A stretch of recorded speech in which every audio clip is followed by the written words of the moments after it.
Hello and welcome to the Boston Herald podcast. I'm gonna move myself over here like this.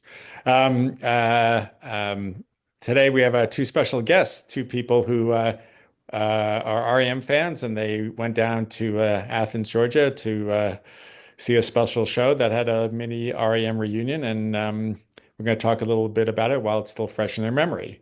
So first, little introductions. Marcus, tell us a little about yourself and how you got into REM. So my Marcus. How did I get into REM? I'm, by some measures, I'm probably a latecomer, but you can probably tell from my accent, I grew up in the UK, and I saw the Shiny Happy People music video on Top of the Pops, and that was it. So I remember going out. I'd actually just got a CD player, so I bought my first CD and my first REM item at the same time. The first CD that I bought was the Stranglers' Greatest Hits, Ooh. 1977 to 1990, thanks to a very persuasive advertising campaign on TV with clips of songs, and I was like, I like that stuff. And then at the same time, I bought the cassette single of Shiny Happy People. Had the B side or second song was 40 second song, a little instrumental. Uh-huh. And then I got Out of Time, and then I bought other albums after that. Um, yeah, so 91, I got into them just as they stopped touring. I had to wait till 95 to see them live. I saw them at Cardiff Arms Park in Wales on the Monster Tour. Um, and then 99, I saw both the shows at Earl's Court in London. And then when I moved here in 2002, I saw them a number of times I live near Philly, so I saw them a number of times in the Philly area after that. So All right. And Jen, your turn. Yeah, so I'm Jen Tiernan, and I'm an associate professor at Minnesota State University in Mankato, Minnesota. And I was a really precocious teen in terms of music. I moved to New Jersey in 1982. I was 10 and a half, and my dad had this really cool tuner that he brought back from Vietnam. And I would like sit in the den and play around with the tuner had like that green needle that would tell you what station you were on. And of course, I gravitated to the left of the dial, as much of a cliche as that is. But I discovered college radio in Summit, New Jersey in like 1982, 83, and I first heard REM. I'm pretty sure it was on the Rutgers station. Like I listened to the Rutgers station, the Princeton station, FMU, LIR, WSOU, all that stuff. But I got into REM after Reckoning was released, and by some incredible stroke of luck, I blame it on divorce guilt with my parents, but my mom took me to see the REM show at the Capitol Theater in Passaic, New Jersey when I was 13 years old. So it was 1984. Perfect. And Perfect. I like Yeah. never looked back. And so, yeah, like Fables was the album that really got me into the band because that was the one that came out after I'd heard of them. Um, I have seen them 26 times. Although if you add the two shows in Athens, I've now seen them 28 times. They count. Um, They count. it counts, right? Yeah, it counts. I mean, they've just been basically, one of my all-time favorite bands, and they got me into so much other music. Like any band that opened for them, I would get into. If any of the band members suggested a band, I would immediately go check them out. They've just been such a huge influence in all of my, just my music soul, right? And so this whole tour, which we'll talk about here in a minute, it just means a lot to me. And so I guess we all know each other via Robin Hitchcock, and Robin Hitchcock, of course, is associated with REM. They've done some stuff together and toured together. Um, it's how I found Robin. So I Oh, picked up. wow. Oh yeah, I picked up a copy of Perspex Island in a record store or in a CD shop, and saw that Michael and Peter were on it. So okay, I'll give that a go. So um, so I guess what we want to do here is document what happened. And so I said, Marcus, you're from the Philadelphia area, and Jen, you're Minnesota is where you're from, or I forget where you're from. No, originally from Southern California, but grew up in New Jersey. But now I live in Southern Minnesota in Mankato. All right, yeah. So, Yeah. Marcus went down for the Athens gig and is going to the Philadelphia gig. And Jen, how many shows are you seeing? I am seeing all 20 shows. I'm on sabbatical this whole year, which is amazing, and all my sabbatical projects involve music. And when I heard that this tour was happening and the timing was perfect, I thought, why not go to all 20 shows, document it, and my hope is to write a book about this whole experience, connect it to my connection to REM and I've been interviewing people in the crowd and in line, and there's a whole lot about this cultural moment that is just really fascinating to me that's making this tour possible. And I think there's something really special there to write about. Definitely. So, I guess Marcus first. Uh, ex Explain what this tour is. It's not an REM tour that we're seeing with REM members on most nights. Right, right, yeah. So the main protagonist, I guess, is maybe the right term. I are Michael Shannon, the actor. Boardwalk Empire, Shape of Water, all sorts of things. And on vocals, and a guy called Jason Narducci on guitar. Jason Narducci's like a career musician from the Chicago area. He's played with all sorts of people, his own bands, played with Bob Mould, played with Superchunk for a while. Um, so my understanding is, those guys have known each other for a long time, and they would do every year they would kind of get together and do, a one-off show playing, learn an album with a bunch of like musician friends and play it. And then I guess it was last year they decided to do Murmur and Reckoning. I think it was, I'm not sure if it was both to start off with, or maybe just Murmur. And Initially, just Murmur. Yeah. yeah, yeah. And then so the way Jason tells it, they got that that show got so much more traction than any of the others that they'd done. So they got offers to go and play other places. So they did a tour last year where they played Murmur. Well, they were doing two nights. Was it Murmur and Reckoning different nights? I actually didn't Hmm. go the last tour. So Um, yeah, they did those two shows at the Great American Music Hall, and the second night they added Reckoning. okay, okay. So yeah, so they were doing that, and then they obviously seem to enjoy it. And this year being the 40th anniversary of Fables of Reconstruction coming out, they decided to do that album on a larger tour. Certainly, I think Athens and the first show apart, bigger venues than they were playing last year.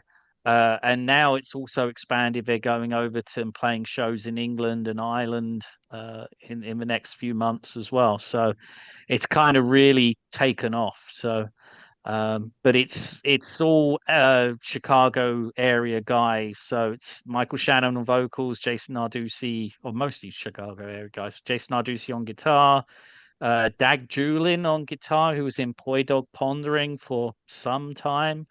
I also saw him with John Wesley Harding a number of years ago in Philly. Sunshine Uh, Boys. yeah, but I don't know that. Yeah.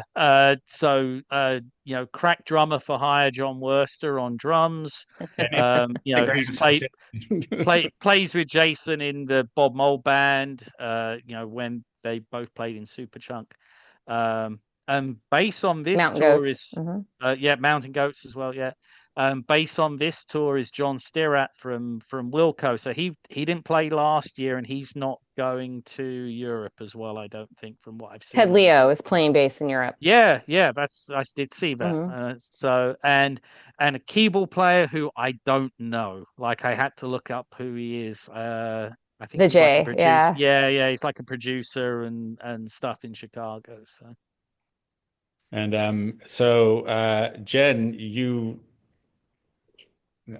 Jen, I just remember this right before I started. Oh, So yeah. we saw Jason and Michael in Tulsa. Were you there? I did. Yes, you were. Yep, I was at the Blood on the Tracks tribute where Yes. Jason and Michael they did Lily Rosemary and the Jack of Hearts, which is like my favorite song off of Blood on the Tracks. And then they did Maggie's Farm in the second part, and it was raucous. And Shannon played harmonica, and he had just learned it, and that was very, very cool. That was great to see them. Yeah. And actually, Harold and I saw Michael and Jason at the Cabinet of Wesley Stacey's Cabinet of Yeah. Wonders last November, and they did Good Advices at that show, Oh, and City of Dreams by Talking Heads wow. as well. Oh, wow.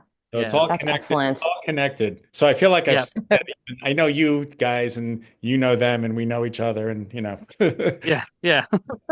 So It's a perfect circle.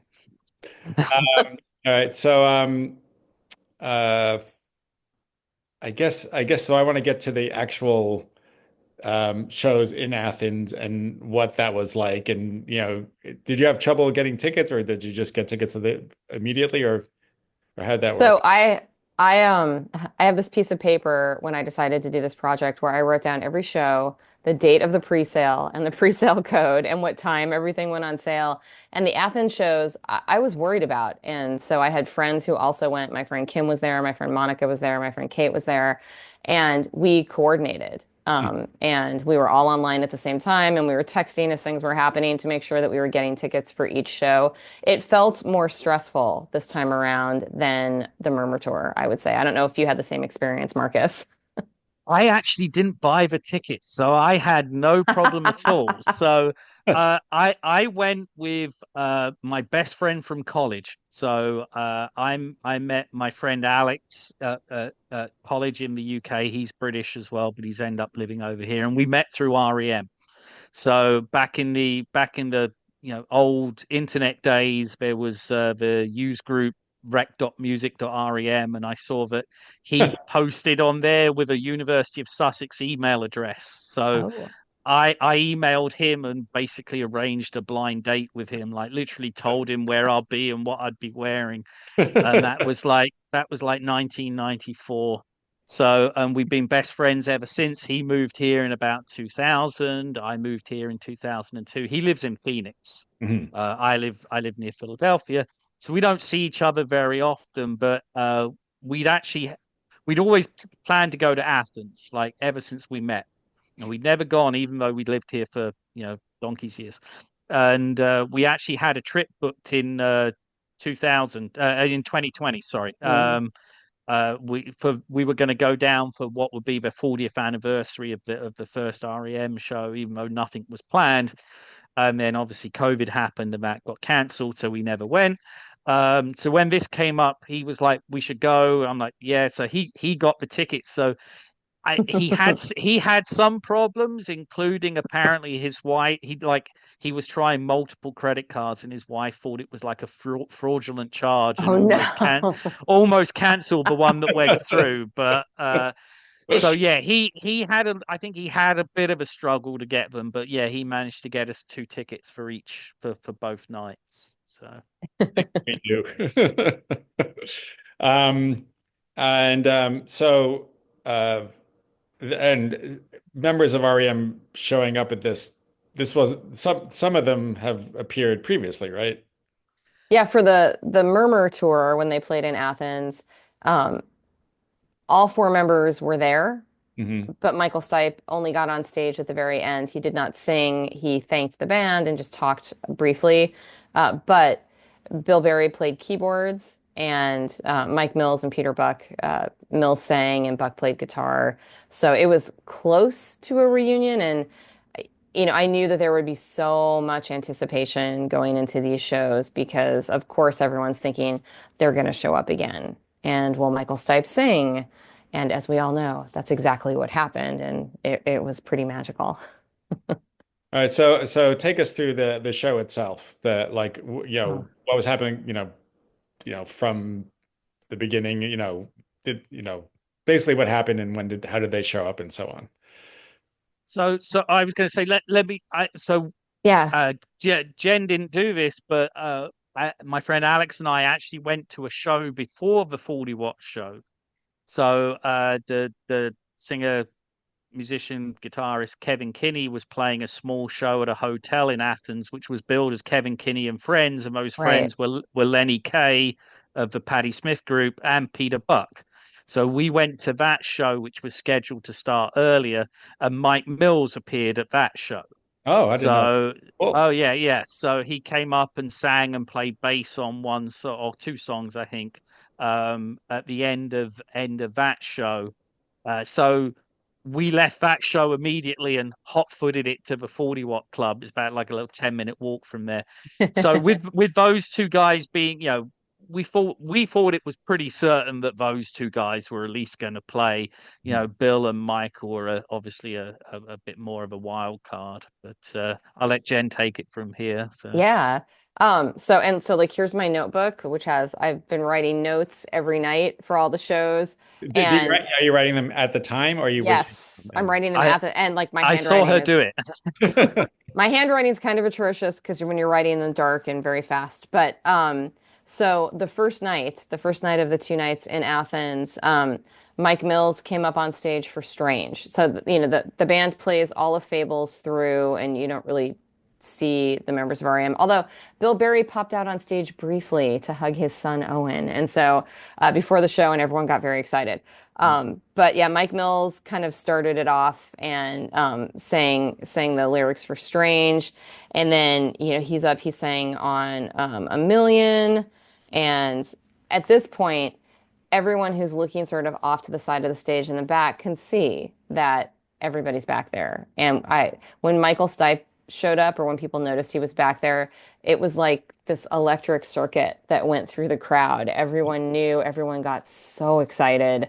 And that's part of what I'm really enjoying about these shows too, is just seeing the crowd react, like not only in Athens at all the other shows, but when everyone saw all four members of REM were there, people freaked out basically. But yeah, so I mean, I've got notes about, when Peter comes up on stage to play, and but of course it was pretty persuasion when Michael Stipe came up and sang. And I don't, and Marcus, you can jump in too, but the first night was so interesting because as I have heard from like Jason and others in the band, they had no idea. They weren't Mm. sure what was going to happen. I think even the members of REM weren't 100% sure if all of this was going to come together.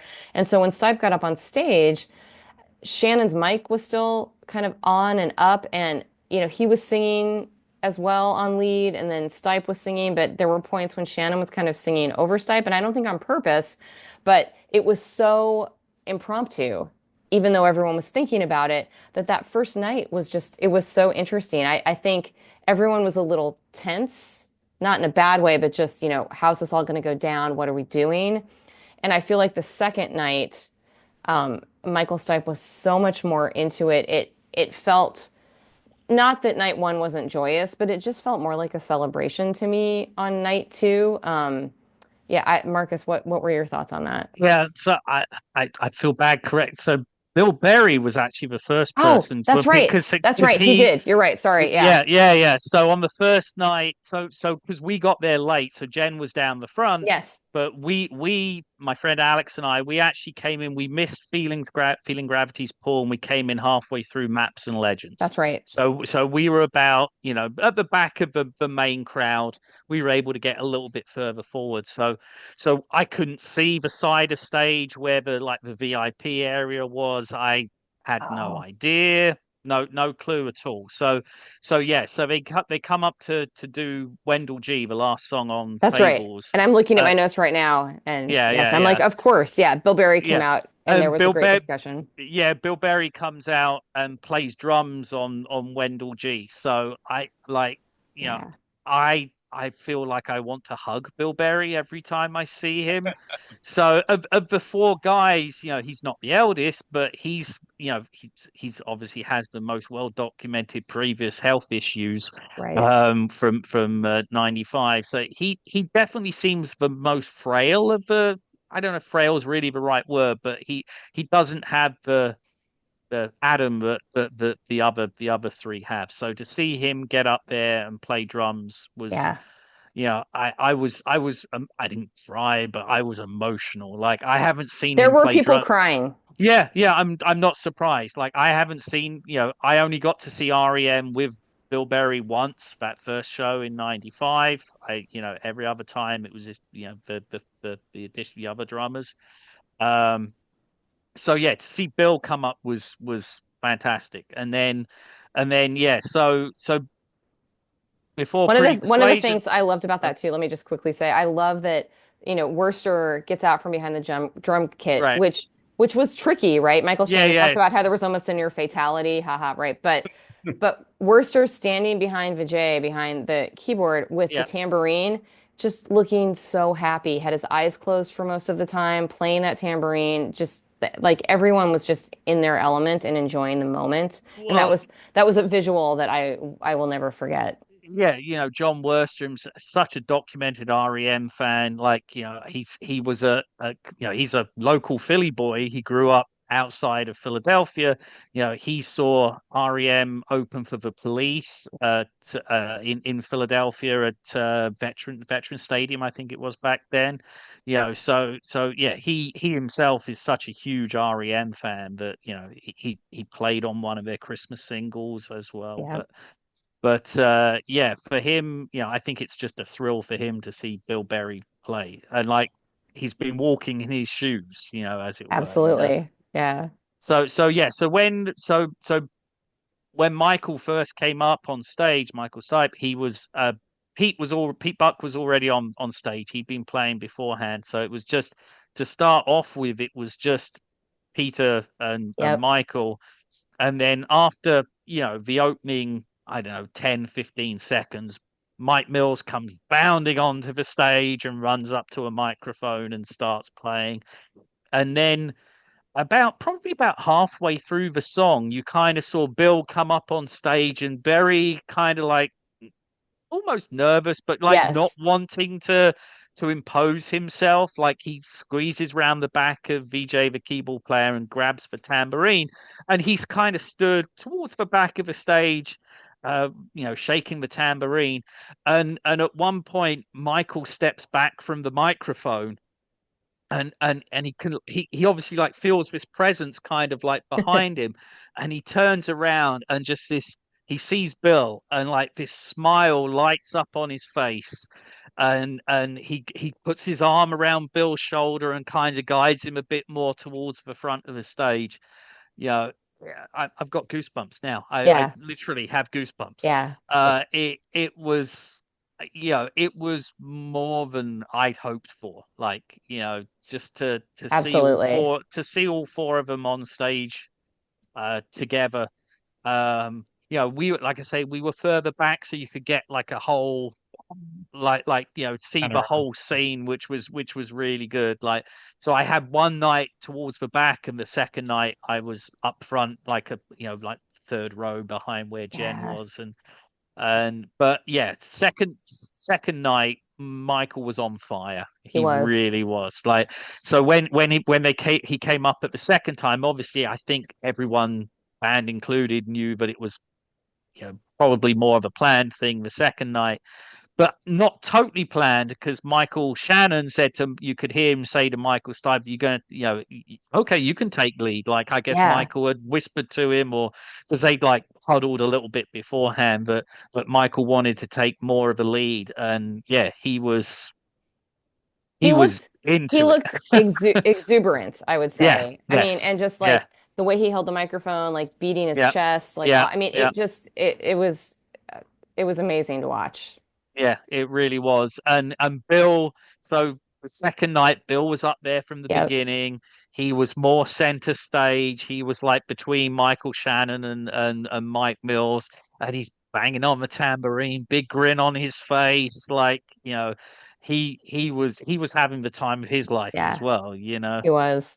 Um, so yeah, it was, and I have to say, I don't know if again, you've seen the show more often than me, but the second night I almost thought it wasn't going to happen again, just because uh if you, I don't know if your notes bear this out, but what I've seen online of the set list is Peter was not as involved the second night as he Right. was the first night. Mike was still popping up every like other song, or 2 or 3 songs to sing backing vocals, and Bill had still done he'd still played drums on Wendell G the He second did. Yep. night. Um, but Peter was less involved the second night, so I almost thought that maybe it's not going to happen the second night, but you know then it did. Because I don't think I think it was later in the set the second night as it well. it was, and I think did Buck didn't get on stage, if my notes are right. I don't think Buck got up on stage until sitting still. Yeah, that I sounds think, about right. and Mills was up there, and yeah, Pretty Persuasion was really close to like where they Yeah, took the break for the actual encore. It was yeah, they did Pretty Persuasion and then Second Guessing, and then right. everyone left and they came back for the encore. Yeah, Yeah. because Bill actually stayed on stage for second guessing, so Yes. he was up there for an extra song playing Yeah. tambourine on the second night. Because he seemed to be having such a great time. He But did, I think. Michael Stipe was the one and done. But he yeah Yeah, yeah he was really on fire the second night.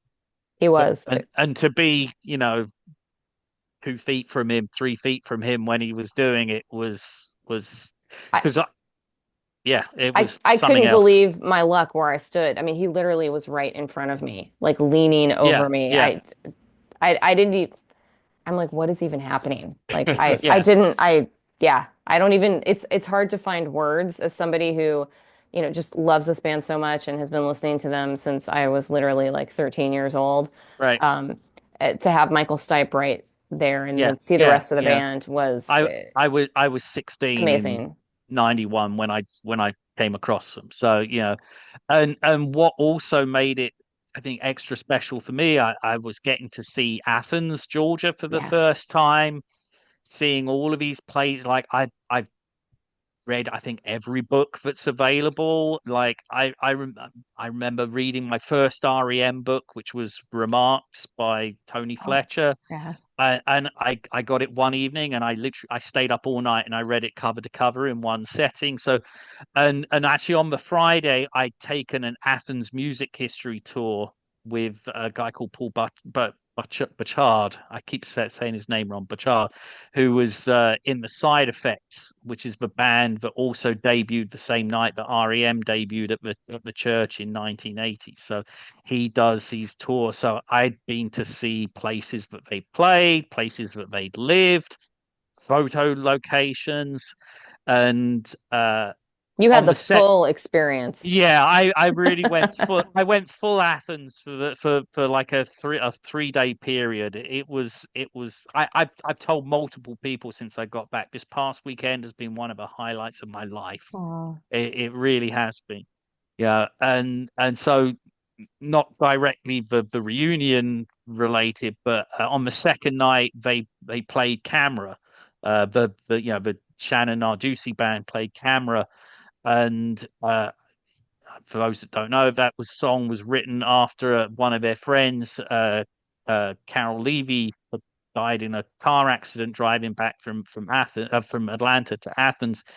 He'd taken the photograph on the rear cover of the Hiptone Radio Free Europe single. So we earlier that day, I'd been to Barber Street, the Street of Stars, where a lot of the bands used to live, and you can still see just in the concrete outside one of the houses where she wrote her name in the concrete. So to see where she wrote her name 40 plus years ago, and then to hear that song that night was also like really special. Yeah.